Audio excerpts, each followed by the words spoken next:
i pazienti critici a raggiungere le nostre strutture ospedaliere, perché quello vuol dire salvare la vita alla gente.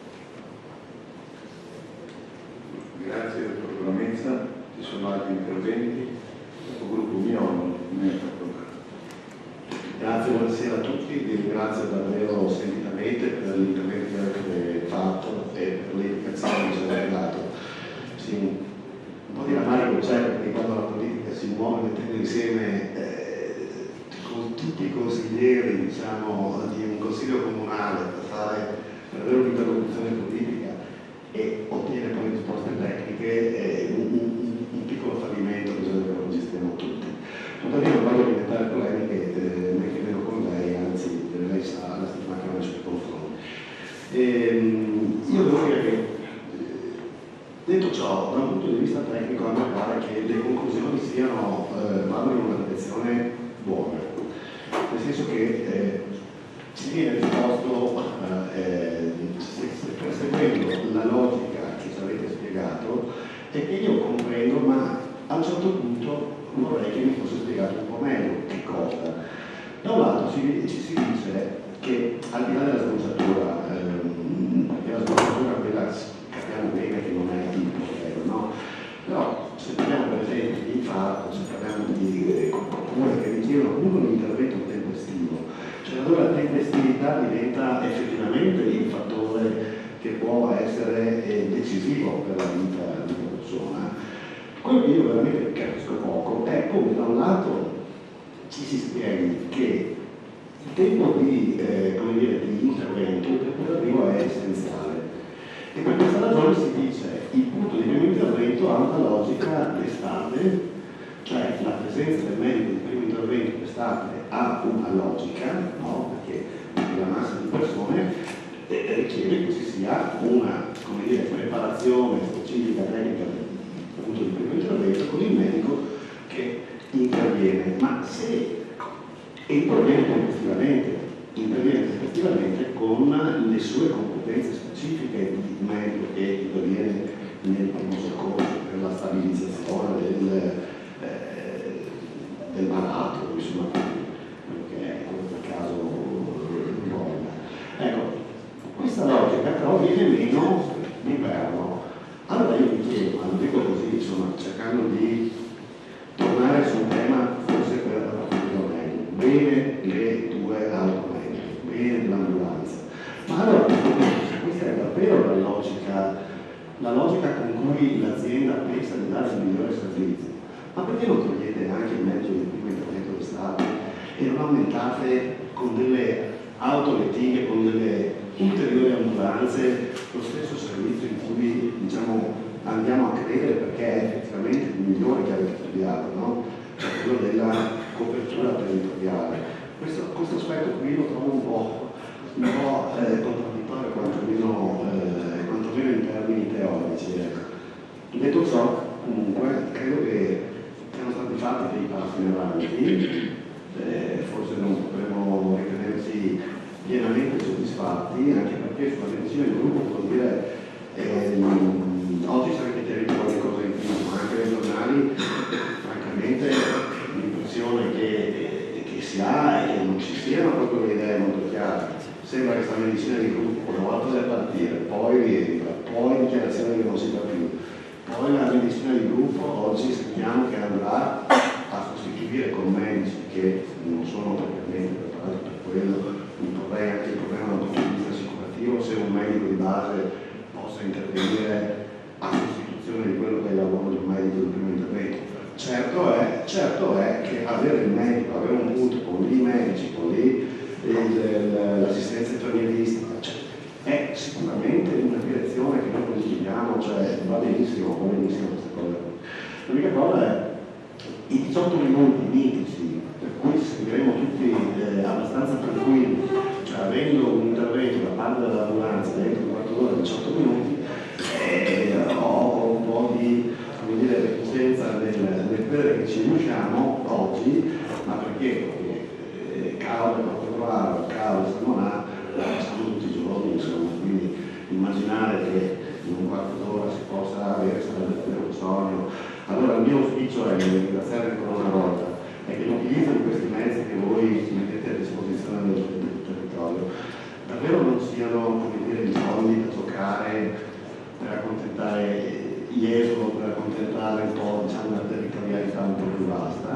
ma il mio auspicio è quello che guardiate davvero con l'attenzione che state dimostrando alle peculiarità e specificità di questo territorio. Insomma, in sostanza vi chiedo, questi mezzi, se potete, fateli girare e fateli transitare il più possibile dalle parti di causa, perché siamo oggettivamente distanti dai diversi punti di primo soccorso. Grazie. Grazie, capogruppo Mignolo. Una risposta velocissima, poi lascio dal dottor Foletti. Non è che in estate se succede un infarto, un residente, un turista o un ictus, va all'ambulanza, lo prende, lo porta al punto di primo intervento di Cavolo, di Cavallino o di Schipione, lo porta in ospedale, in unità coronarica, in stroke unit, in ortopedia, in chirurgia, dove insomma non è che lo portano al punto di primo intervento, dove servono i punti di primo intervento, perché sono nati storicamente. Perché quando c'è un grande flusso di persone, come da noi nel periodo turistico, ci sono tanti che si recano, si devono leggere le case nel pronto soccorso e noi li abbiamo salvati portavolare a cavo. E la maggior parte sono codici bianchi. Pensate che intasamento ci sarebbe e che disagio ci sarebbe per la nostra popolazione turistica, soprattutto per l'estivo, se ognuno deve prendere la macchina e andare a San Donato a portavolare. Quindi i punti di primo intervento servono non per portare le persone che hanno gli infarti, di fatto non vengono portate, vengono caricate in ambulanza e lo portano. Cioè, per fortuna non è l'infarto, è arrivata l'ambulanza, ha tirato la pastiglietta, quella che serve, e mi ha portato subito l'unità coronaria a San Donato. E quella è stata, poi per fortuna non lo è, sullo stress, ma voglio dire, quello è una cosa.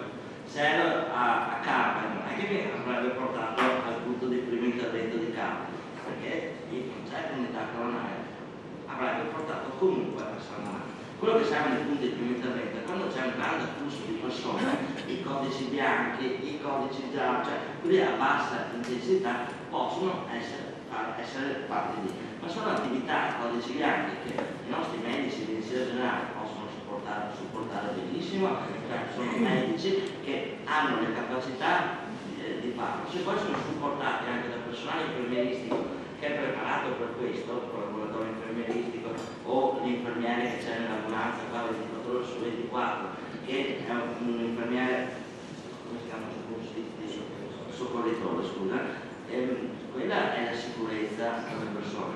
Noi abbiamo aumentato con questo sistema, ancora non lo conosciamo perché la medicina in gruppo non siamo ancora abituati, però comunque rispetto al passato ci saranno i medici che terranno aperti un ambulatorio che comunque è fisso per questi 8.700 residenti di Cavolo e loro, che è aperto nelle 12 ore, e poi manterranno chi ha anche gli ambulatori più lontani e periferici, li manterranno aperti come avveniva in passato per certe ore, questo per permettere alle persone anziane non tutti di beneficiare di questo campo.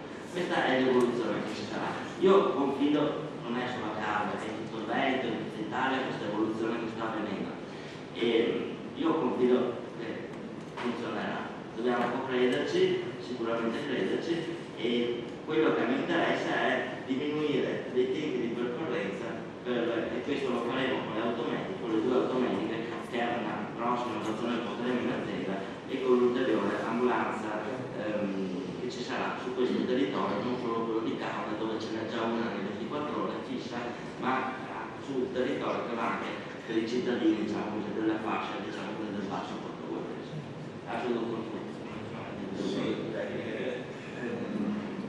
Prima è stato citato l'esempio classico dell'infarto. La catena inizia con la telefonata del 118, il 118 dispone delle ambulanze, nel momento stesso in cui un'ambulanza esce dal punto di primo intervento al pronto soccorso di competenza del 118. Il 118 ha la responsabilità di dislocare i mezzi soccorso nel territorio in modo da rendere più efficienti possibili.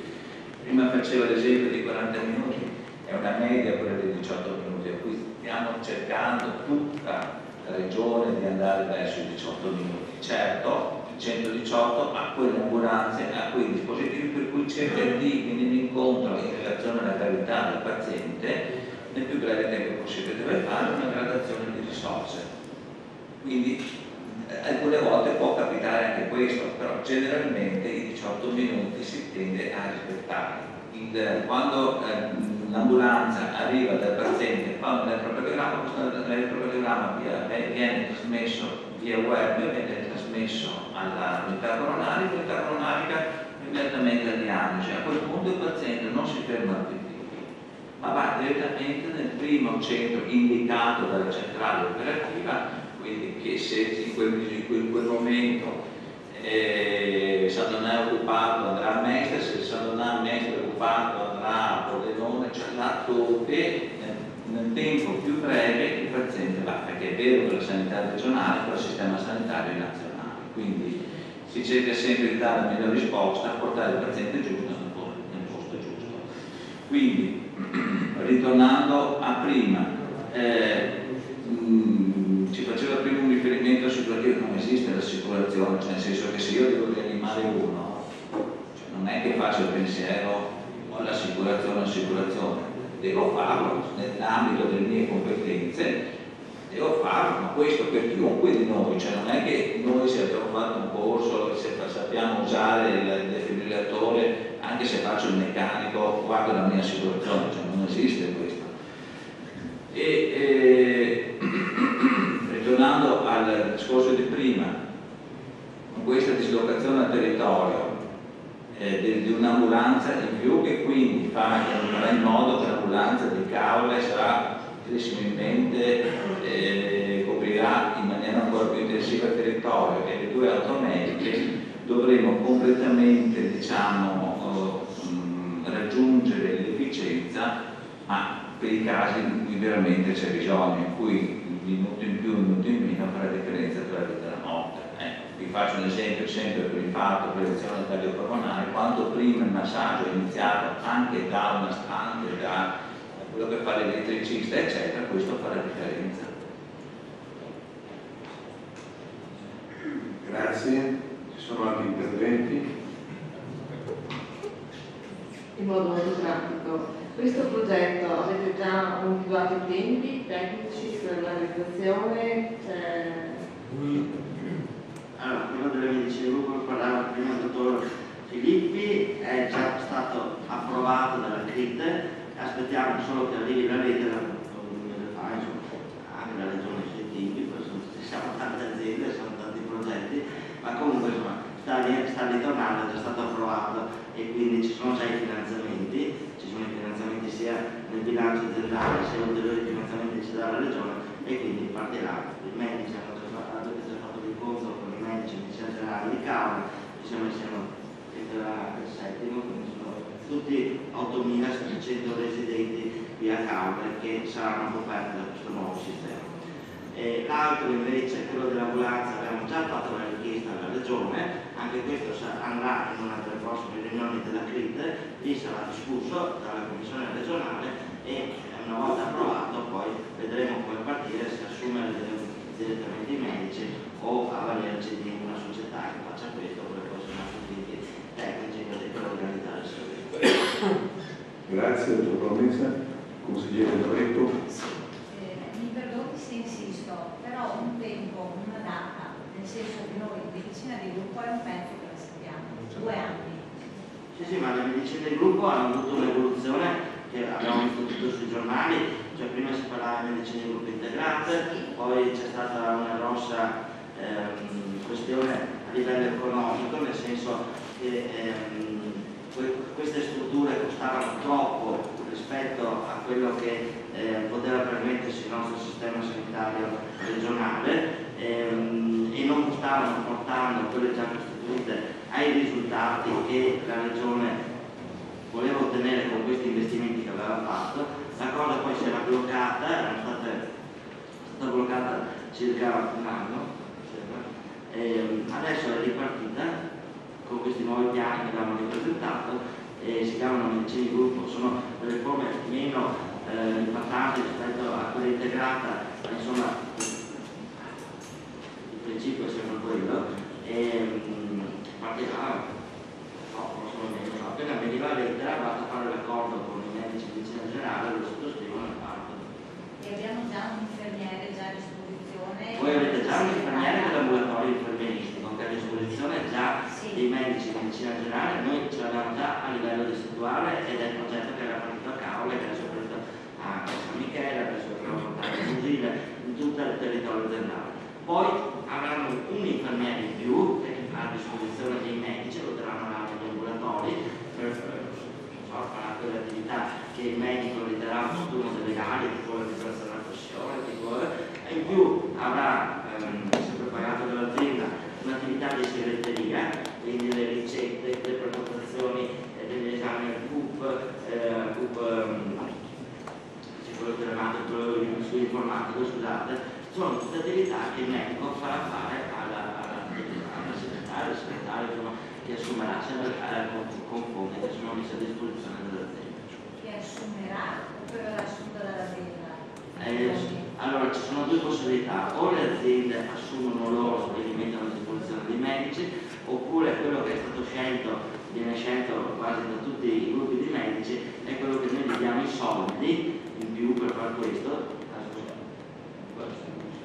Gli rimborsiamo 7 euro, adesso non mi ricordo, insomma, per l'assistito sia il medico sia il segretario o segretaria del gruppo. Quindi noi li mettiamo a disposizione loro, ovviamente li devono spiegare perché ce li devono rendicontare, non è che poi possono fare il processo. L'ultima domanda, per quanto riguarda il consultorio familiare, ad oggi mi sembra che non... Eccoci, per quanto riguarda il consultorio familiare, ad oggi mi sembra che i servizi siano un po' in stand-by. Con la medicina di gruppo riapriamo anche il consultorio familiare, quindi ci sarà di nuovo il neuropsichiatra infantile, ci saranno anche questi servizi, so che c'è ginecologia e da ginecologa e ostetrica, ma il neuropsichiatra infantile che c'era, il distretto una volta? Sì, non è collegato alla medicina di gruppo, un'attività specialistica per la quale abbiamo chiesto l'autorizzazione ad acquisire uno specialista ambulatoriale, quindi appena abbiamo l'autorizzazione lo assumeremo. Abbiamo chiesto l'autorizzazione in regione perché abbiamo aumentato l'attività sul territorio a fronte dell'ingresso di Cavallino e stiamo aspettando l'autorizzazione per reclutarlo. Sono specialisti per cui non è semplice trovare questi come altri specialisti nel mercato del lavoro, perché sono professionalità che stiamo cercando da tempo e non è semplice trovarli, ma è chiaro che stiamo mettendo in campo tutte le possibili azioni per poter reclutare o con contratti o come specialisti ambulatoriali. Adesso anche stiamo valutando la possibilità di acquistare prestazioni nei già dipendenti, quindi sicuramente ci stiamo organizzando per... Lei fa riferimento al neuropsichiatra infantile, Sì, all'ASL ci sono già, di solito erano sempre servizi erogati da specialisti che erano dell'ASL. Sì, tutta l'attività della neuropsichiatria è garantita oggi, è coperta garantita nelle sedi o di Portuguaro o di Sarona, e le equip hanno sede lì, sono attività multidisciplinari. L'accesso negli ambulatori, diciamo, staccati è legato anche alla disponibilità di ore che questi professionisti possono dare. È chiaro che innanzitutto miriamo a garantire la copertura nelle sedi principali dove abbiamo quantità di utenti importante e anche le altre figure. Per avere ore in più, e il percorso è quello che ho appena accennato, abbiamo chiesto l'autorizzazione, però il tema è soprattutto trovarli, perché sono professionalità, queste come altre, che sono, per le quali non c'è una disponibilità particolare, non solo in Veneto ma a livello nazionale in generale. Questo è il tema delle professionalità mediche nel suo complesso. Grazie.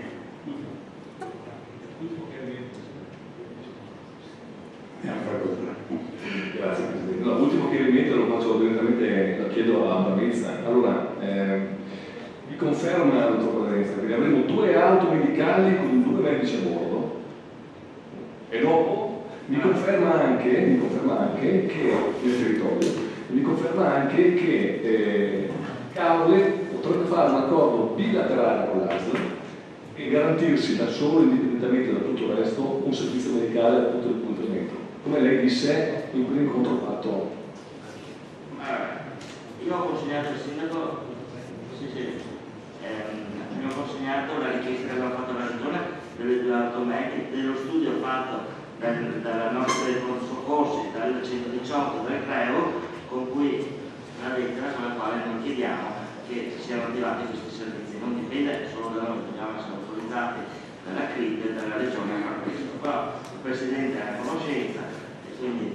aiuterà per fare in modo che poi gli organi tecnici della regione ci diano questa approvazione, poi partiremo.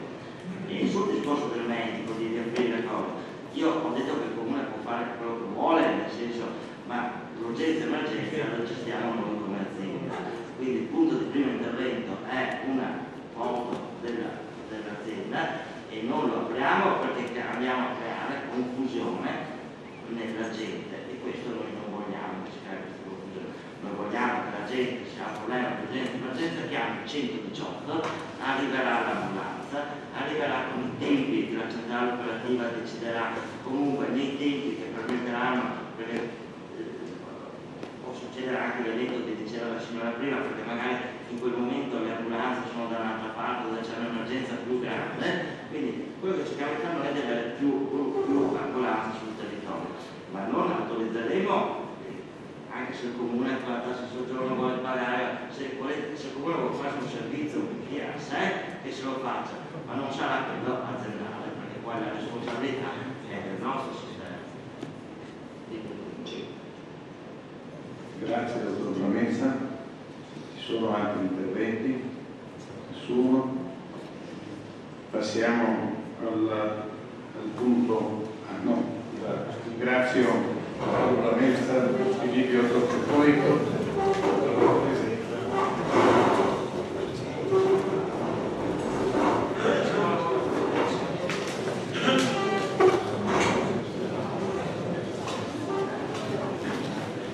Chiedo al dottor Nobile, all'assessore Giusto e all'assessore Boso di riprendere i loro posti di lavoro. Grazie.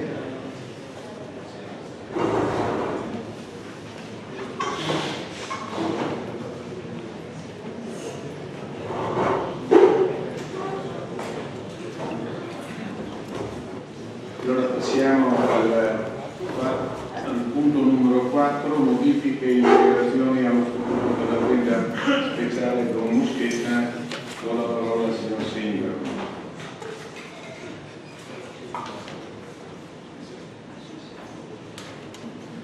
È richiamata la propria precedente deliberazione numero 13 del 24 marzo 2011, avente l'oggetto trasformazione dell'istituzione casa di riposo Don Moschetta in azienda speciale, con la quale è stata costituita l'azienda speciale Don Moschetta e approvato dal statuto, vista la propria deliberazione numero 67 del 29 settembre 2016, 92 del 20 dicembre 2016, con le quali da ultimo è stato modificato lo statuto dell'azienda speciale al fine di consentire l'ampliamento del campo di azione, in modo da legittimare l'affidamento del comune di servizi ulteriori. In modo correlato è stata effettuata una revisione parziale della composizione degli organi aziendali mediante una maggiore articolazione del Consiglio di amministrazione al fine di garantire una migliore operatività dell'organo amministrativo di vertice. Ritenuto ora necessario effettuare alcune modifiche intese a una definizione relativa disciplina dei costi sociali e dei documenti contabili, alla possibilità di collezionamento con altri enti per l'ufficio di direttore, alla determinazione di procedure e termini di approvazione del bilancio di previsione di esercizio, un aggiornamento dei principi e criteri che presiedono l'attività contrattuale, e a meglio disciplinare le modalità di presentazione di proposte di modifica allo stesso, visto l'articolo 57 dello Statuto Comunale che disciplina la costituzione di aziende speciali e i conseguenti rapporti con il Comune, dato atto che l'argomento è stato preventivamente sottoposto all'esame della terza commissione consiliare in data 22 novembre 2018 ai sensi dell'articolo 10 del vigente regolamento del Consiglio Comunale, si propone la seguente deliberazione: modificare come segue lo statuto dell'azienda speciale Casa di Riposo di Moschetta. L'articolo 5, ultimo periodo del comma 1, è sostituito dal seguente: i costi sociali costituiti dalla differenza tra costo sopportato per la produzione di un bene o di un servizio e il corrispettivo applicato per la relativa funzione andranno coperti dal comune o da altri enti obbligati qualora siano essi ad aver chiesto l'applicazione di tariffe agevolate per l'utenza. Articolo 22, comma secondo, punto 5. Sostituire l'inciso il conto consultivo con il bilancio d'esercizio. Articolo 27, comma 1, lettera D. Sostituire l'inciso del conto consultivo con del bilancio d'esercizio. Articolo 29, comma secondo. Sostituire e la formazione del bilancio del conto consultivo con e la formazione del bilancio pluriennale, del bilancio preventivo annuale, del bilancio d'esercizio. Articolo 26. Viene integrato con l'inserimento del seguente comma 2 bis. L'azienda speciale può stipulare una convenzione con uno o più enti di diritto pubblico o aziende pubbliche di servizi per ufficio direttore. All'articolo 33, ultimo comma, sostituire articolo 7 con articolo 5. Articolo 34, sostituire entro il 15 ottobre con entro il 30 novembre. Articolo 35, comma primo, nuova formulazione, entro il 31 marzo. Il direttore presenta al Consiglio di amministrazione il bilancio dell'esercizio conclusosi il 31 dicembre precedente e contestualmente lo trasmette al revisore unico per la predisposizione della relazione di sua competenza da prodursi in successivi 15 giorni. Entro il 30 aprile il Consiglio di amministrazione delibera in merito all'approvazione del bilancio d'esercizio e provvede a trasmettere l'atto al Comune per i successivi adempimenti di competenza. La legge e i regolamenti di contabilità stabiliscono il contenuto del bilancio d'esercizio, della relazione illustrativa del Consiglio di amministrazione e di quella del direttore, le modalità di comparazione con il bilancio preventivo e infine i criteri di valutazione dei risultati dell'esercizio. Articolo 36. Sostituire situazioni periodiche sul consuntivo e impegnato contabile con situazioni periodiche sull'andamento della gestione contabile. Articolo 38, comma primo. Sostituire al conto consuntivo con al bilancio d'esercizio. Articolo 44, comma primo. Sopprimere la lettera C e enumerare la successiva. Articolo 40, nuova formulazione. L'attività contrattuale dell'azienda è disciplinata dalle norme del regolamento adottato dal Consiglio di amministrazione che deve ispirarsi ai seguenti principi e criteri direttivi. Lettera A. Perseguimento dei fini pubblici nell'esercizio dei servizi affidati all'azienda. Lettera B. Realizzazione della massima economicità della gestione in relazione al migliore funzionamento dei servizi gestiti. Lettera C. Garanzia di effettiva obiettività e trasparenza del sistema della scelta negoziale e nella successiva determinazione del contraente con l'azienda. Lettera D. Applicazione del principio di rotazione per gli affidamenti, comprese le attività di progettazione, collaudo e consulenza, di importo inferiore alle soglie previste dalla legge. Lettera E. Ricorso agli strumenti nazionali e regionali di approvvigionamento di beni e servizi, quali mercato elettronico per la pubblica amministrazione e centrali di committenza. Lettera F. Adesione all'eventuale centrale unica di committenza istituita al Comune di Cavolo. Lettera F di nuovo, quindi c'è un errore qua. Lettera G. Determinazione del numero dei componenti delle commissioni di gara, limitatamente ai casi di aggiudicazione con il criterio dell'offerta economicamente più vantaggiosa. Il Consiglio di amministrazione dell'azienda speciale delibera in ordine all'individuazione del sistema di gestione dei pagamenti e degli incassi dell'ente adottando uno dei seguenti sistemi: servizio di tesoreria, servizio di cassa nelle forme di uso presso le imprese commerciali. Articolo 50, comma primo, nuova formulazione. L'iniziativa per la modifica dello statuto appartiene al Comune o al Consiglio di amministrazione dell'azienda speciale. Comma secondo, inserire promosse dal Consiglio di amministrazione dell'azienda speciale dopo la parola statutaria.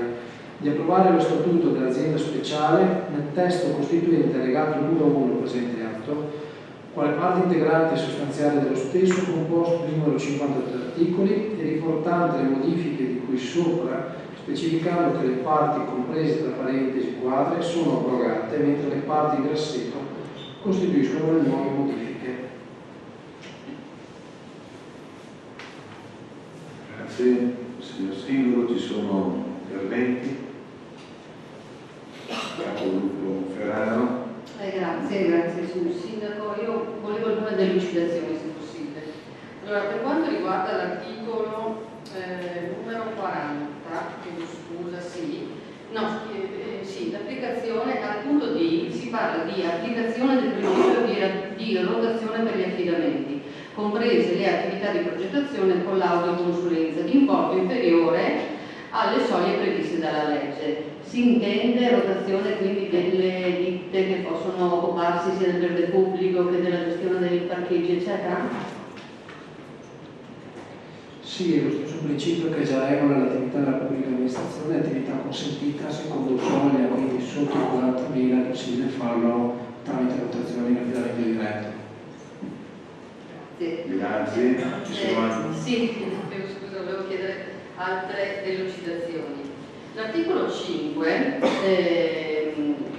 porta alla variazione i costi sociali costituiti dalla differenza tra il costo supportato per la produzione di un bene o di un servizio e il corrispettivo applicato per la relativa fruizione andranno coperti dal Comune o da altri enti obbligati qualora siano essi ad aver chiesto l'applicazione di tariffe agevolate per l'utenza.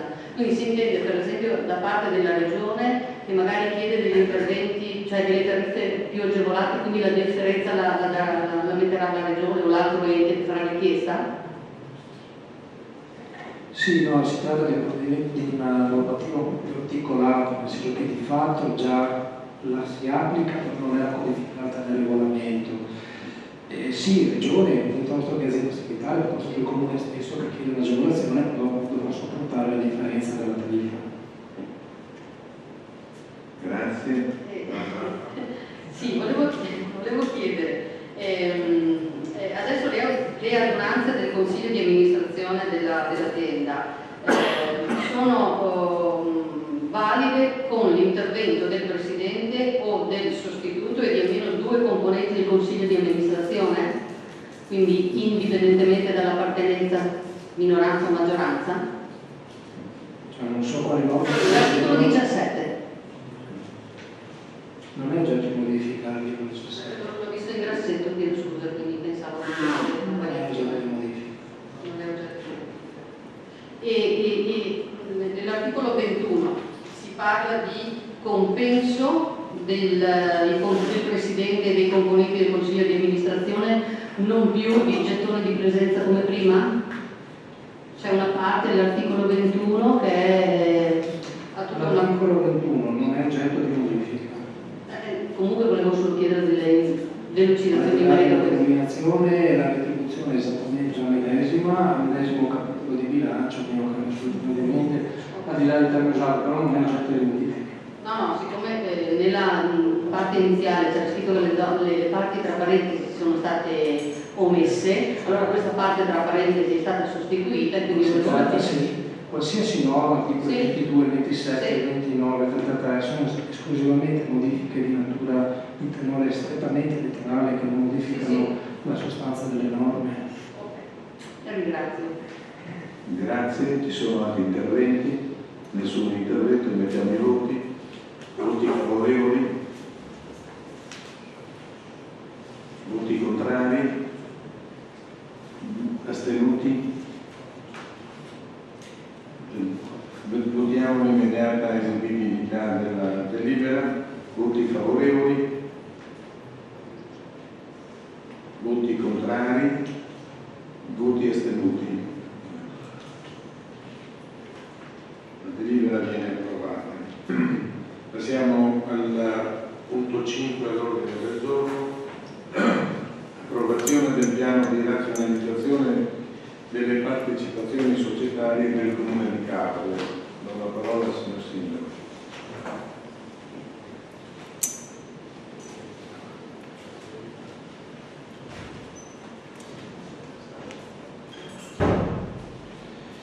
Il decreto legislativo 19 agosto 2016 numero 175, testo unico in materia di società a partecipazione pubblica TUSP con carattere innovativo, ha accolto in un unico corpo normativo le disposizioni riguardanti la costituzione di società da parte delle amministrazioni pubbliche, nonché l'acquisto, il mantenimento e la gestione di partecipazioni da parte di tali amministrazioni in società totale o parziale partecipazione pubblica, diretta o indiretta. Rilevano in particolare le seguenti disposizioni di cui si riporta una sintesi, articolo 4. Le amministrazioni pubbliche non possono direttamente o indirettamente costituire società aventi in progetto attività di produzione di beni e servizi non strettamente necessarie per il perseguimento delle proprie finalità istituzionali, né acquisire o mantenere partecipazioni anche di minoranza in tali società. Nei limiti di quel comma 1, le amministrazioni pubbliche possono direttamente o indirettamente costituire società e acquisire o mantenere partecipazioni in società esclusivamente per lo svolgimento delle attività sotto indicate. A. Produzione di un servizio di interesse generale, ivi inclusa la realizzazione e la gestione delle reti e degli impianti funzionali e servizi medesimi. B. Progettazione e realizzazione di un'opera pubblica sulla base di un accordo di programma con l'amministrazione pubblica. Lettera C. Realizzazione e gestione di un'opera pubblica, ovvero organizzazione e gestione di un servizio di interesse generale attraverso un contratto di partenariato. Lettera D. Autoproduzione di beni e servizi strumentali all'ente e agli enti pubblici partecipanti. Lettera E. Servizi di committenza e incluse le attività di committenza ausiliarie prestate a supporto di enti senza scopo di lucro di amministrazioni. Lettera F. Valorizzare il patrimonio delle amministrazioni pubbliche tramite il conferimento di beni immobili allo scopo di realizzare un investimento secondo criteri propri di qualsiasi operatore di mercato. Lettera G. Qualora trattasi di servizi in-house, l'oggetto sociale dovrà essere esclusivo e riguardare una o più delle attività di cui alle lettere A, B, D ed E sono citate. Articolo 5.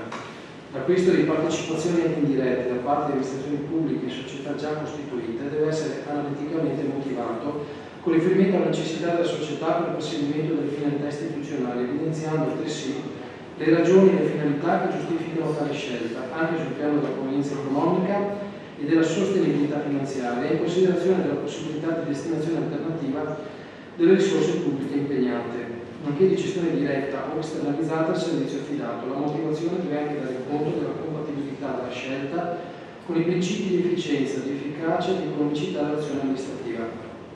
Articolo 20. I piani di razionalizzazione collegati di un'apposita relazione tecnica con specifiche indicazioni di modalità e tempi di attuazione sono adottati ove, in sede di analisi di quel comma 1, le amministrazioni pubbliche rilevino a. Partecipazioni societarie che non rientrino in alcuna delle categorie di quell'articolo 4, b. Società che risultino prive di dipendenti o abbiano un numero di amministratori superiore a quello dei dipendenti, c. Partecipazioni in società che svolgono attività analoghe o similari a quelle svolte da altre società partecipate da enti pubblici strumentali, d. Partecipazioni in società che nel triennio precedente abbiano conseguito un fatturato medio non superiore a €1 milione. Lettera E. Partecipazioni in società diverse da quelle costituite per la gestione di un servizio di interesse generale che abbiano prodotto un risultato negativo per 4 dei 5 esercizi precedenti. Lettera F. Necessità di contenimento dei costi di funzionamento. G. Necessità di aggregazione di società aventi ad oggetto attività consentite. Articolo 24. Le partecipazioni detenute direttamente